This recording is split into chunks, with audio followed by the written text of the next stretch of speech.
Okay, hello again, 7th grade art majors. I hope I hope this video is finding you well, and I hope that you are staying healthy and busy during this time. I know this is a really weird time for everybody, but I don't know. I really haven't been that bored. I've been able to find some things to do to keep myself occupied, so art definitely helps. I've been sewing masks for people and just kind of hanging with my kids and, our new puppy. That helps. But things are pretty good here. We're staying healthy. So for your tutorial this week, we're going to move on to hair. Now, I know that you guys haven't gotten a full-on tutorial on the rest of the features of the face. We'll get there. That's next week when we put it all together.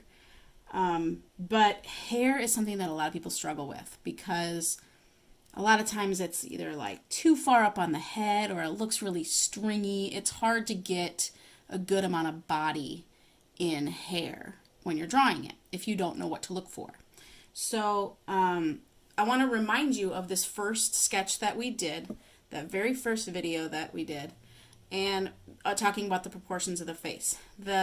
When you have that oval and those eyes are halfway down the head, halfway between your eyes and the top of the head is where you're going to start your hairline. Now, obviously, if this person is bald, or balding, or has a receding hairline, or has a 5 head instead of a 4 head, or a 3 head instead of a 4 head, that might vary. But generally speaking, that's about where you want to put it. And again, bangs will change that. But this is the part where the hair actually meets the head. So, I wanted to remind you of that before we get started. Now, the photo that I'm working from is from a magazine. It's a beautiful photo of Ms. Kate Winslet. I think that's Kate Winslet. Anywho, I just did a really quick sketch to kind of get the proportions of where things were going to go on Kate. And I didn't bother to go in and do any value or anything. It was just a very quick, I just wanted to get the shape of the head, really. So what I want to show you, and this is going to be hard because it's hard for me to show both pieces at the same time, so I'm going to have to kind of switch back and forth between them. I want to show you how the hair, you're going to separate it into chunks, okay? So for example, I know that this is not in here, but I'm going to focus sort of on this part up here. I'm going to kind of focus on this chunk here. I'll focus on this chunk right here. And then I'll just kind of work my way down. Like I'll work on this chunk right here. Oop, you can't see that. Right here. I'll do that as one chunk. And I'll do this as a chunk. And I'll do this as a chunk. So wherever you see those value changes, like here, this chunk will be different from this chunk. Chunk. How many more times can I say chunk? Let's count. No, please don't. But I'm gonna break things into those sections, and that's going to help. Another thing that we didn't really talk a whole lot about was ears, and we'll get there as far as detail goes. But when you're looking at this person here, I have that line from the eyes and that line from the top of the mouth. That's about where the ears are going to be. So when I drew this picture of Kate, again, kind of came up from the bottom of the nose, top of the mouth area, and then now she was looking down a little bit too, but for the most part, it's pretty even with those parts of the face. I guess her ears maybe should be a little bit bigger, but that's okay. According to the picture, I was going off the picture. All right, so I'm going to just start with this top part of her hair here, and her hairline is about this far down her head, and I'm just kind of drawing a really rough outline of where those lines are going to be. Hold on, my kid's calling me. Sorry about that. So I'm just kind of drawing like the really rough outline of where her hair is going to fall. Kind of goes over her ear, and then I don't see a whole lot until her neck down here. Over here I have this coming out from her head, and it kind of comes back in like that. So the top of her hair is going to be somewhere up there. I don't see her hand, so I have another deficit here that her hand is blocking that, so I just kind of have to guess on where that other ear would be. You don't really see it anyway because her head's turned, but I didn't really want to sketch out the hand because I wasn't going to take the time to do that. So that just kind of gives me a rough idea of where that hair is going to be. So now I'm going to just focus on values. So here, this is darker down here, and then it gets lighter as it goes toward that top part. So I'm going to use my pencil, and I'm going to, I mean, her hair's not super dark, but I'm going to kind of go in the direction here, keeping the dark areas dark. I'm leaving all the light areas. I'm not doing anything within those light areas. Okay? And then it's going to be a little bit darker up here. Okay. So now I can kind of connect with just a few strokes. I'm not really coloring anything in. I'm going to connect with just a few strokes. Now I'm going to focus on this chunk. So here, this is dark. Then it gets lighter. There's a little dark in here. I'm just focusing on those dark areas right now. This is really dark down in this chunk. And notice that my pencil is going in the direction that the hair would be falling. So I'm not drawing each individual hair. That would take millions of years to do. And I don't know about you, but I got other things I got to do. So my pencil is going in that direction, and it's keeping those values, but it's not coloring everything in. It's just focusing on the direction of the stroke and those values. So here, this comes down, it's kind of light here, and then it gets dark, and then it gets really light, and then there's some dark here. This is pretty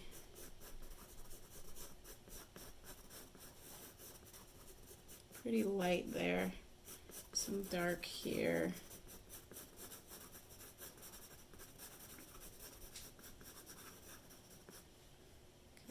This got dark.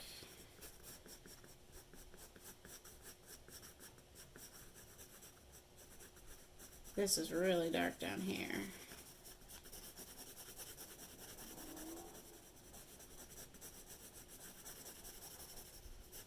So you can see how that's starting to form the look of hair. Now, Kate Winslet is a blonde, so her lights are very light. If you're doing this with somebody with darker hair, you're really going to have to adjust those values so that the darks are darker and the lights are lighter. And that's it's hard to do, but it would not be a horrible idea at this point to look at like ebony pencils or darker drawing pencils, only because that will help get those darks really dark. So here this starts kind of coming out here, focusing on those chunks. So this comes out and it's dark underneath there. And this comes a little bit dark there. Just kind of going in and trying to make it look wavy, not stringy, you know. But she's got this beautiful wavy hair. You can see how that's, I'm giving you the illusion of these chunks of hair that are chunks of hair that are sort of falling around her face. And then over here,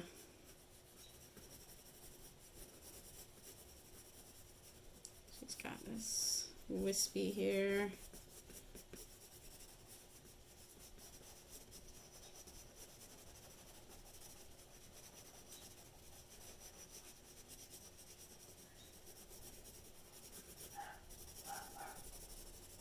That part right around her face is definitely the darkest over here.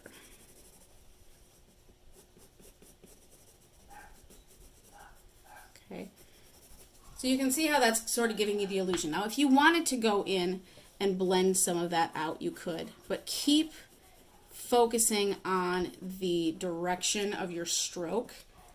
So you could go in and blend some of that out so it looks a little bit less wispy. When I look at this right now with blurred vision, it looks pretty good for a quick sketch. Now, I would definitely, if this were going to be my final drawing, I wouldn't leave it like this. I would go in and really try to finish those values. I would get some of those highlights in there with my eraser to really get some of those blonde hairs poking out.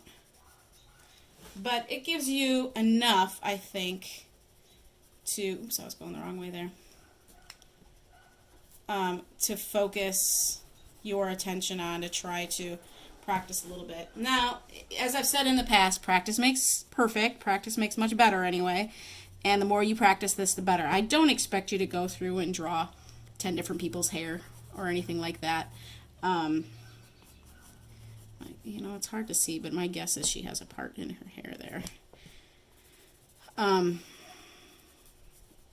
Or somewhere. Maybe it's over here.